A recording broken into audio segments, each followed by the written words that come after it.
The chandeliers shimmered above the elegant dining hall, scattering golden light across polished wine glasses and silver cutlery.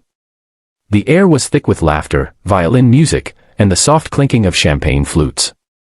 To anyone watching, it looked like the perfect evening, a celebration of love, wealth, and success. But to Daniel Royce, it felt like a silent storm was brewing beneath the surface. His fiancée, Emily, sat across the table, smiling politely at her parents, her eyes betraying a certain coldness that Daniel couldn't quite understand. Everything was beautiful, yet something about that beauty felt staged.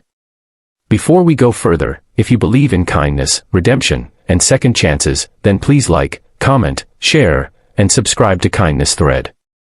Your support helps us share more stories that touch hearts and remind the world that compassion still exists.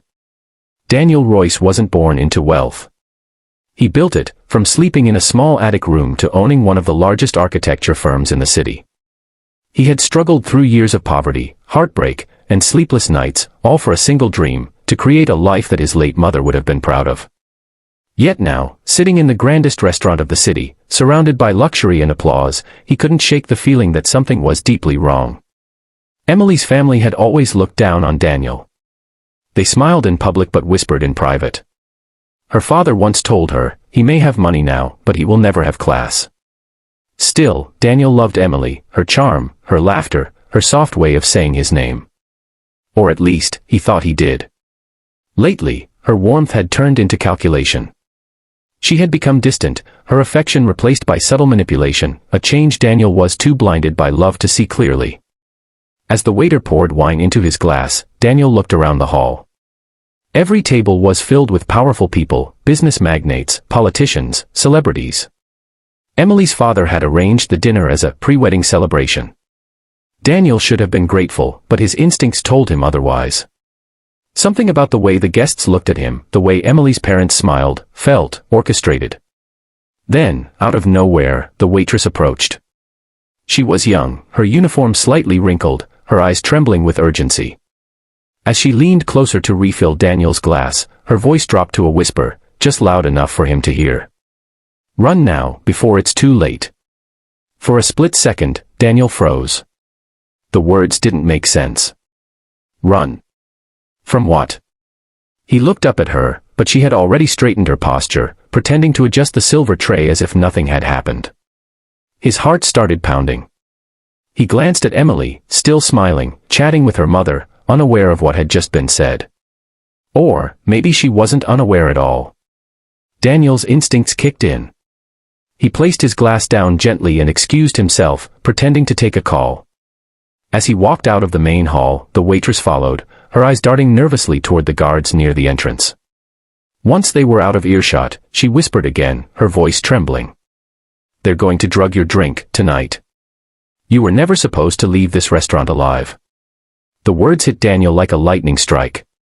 He felt dizzy, not from the alcohol, but from shock. "What are you talking about?" he managed to ask, though his throat felt tight. The waitress looked terrified.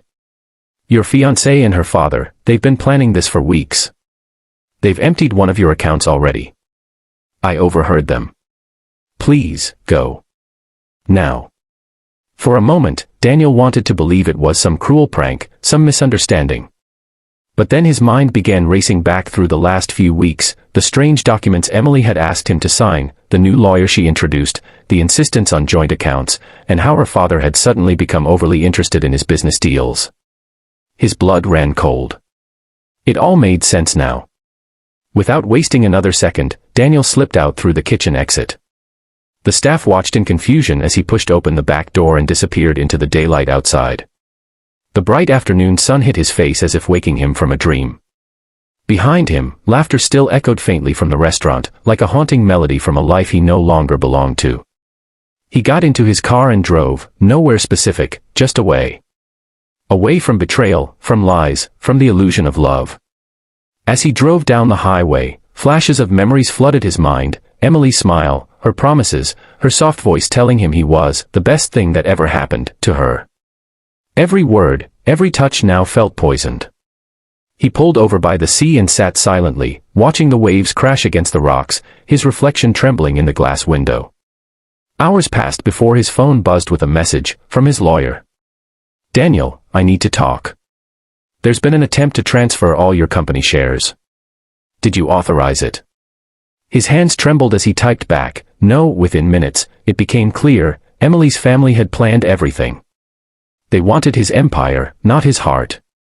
For days, Daniel stayed hidden. The waitress, whose name was Anna, reached out again, apologizing for not speaking sooner. She confessed that she worked part-time for the restaurant and had overheard Emily's father bribing someone to alter Daniel's legal documents. She couldn't live with the guilt of staying silent. "I just couldn't let them destroy you," she said. That simple act of courage saved Daniel's life. He offered her protection, but Anna refused any reward. "Just promise me one thing," she said softly. "Don't let this make you hate people. Not everyone who walks into your life wants to take something away." Those words changed him. Daniel realized that kindness, even from a stranger, could be the strongest light in the darkest moments. He rebuilt his company, cut all ties with Emily's family, and decided to dedicate part of his wealth to helping others who had been deceived or betrayed. His new foundation provided legal aid to those wronged in silence. And at every event, when he spoke about his journey, he mentioned a nameless waitress who had once saved him with 6 words, "Run now, before it's too late." Months later, Daniel met Anna again, this time at a charity dinner, but now she wasn't serving tables, she was managing the event. Her eyes still held the same kindness, but now with confidence. They smiled at each other, not with romance, but with deep, mutual respect. She had reminded him of humanity when he was about to lose faith in it. If this story touched your heart, please take a moment to like, share, and subscribe to Kindness Thread. Every click helps us spread real stories that remind people of the power of compassion, courage, and doing the right thing, even when it's dangerous. And before you go, tell us in the comments, would you have trusted the waitress, or stayed to find out the truth? Because sometimes, life gives you one quiet whisper, a warning that can save everything you are. And if you're lucky enough to hear it, you must have the courage to run before it's too late.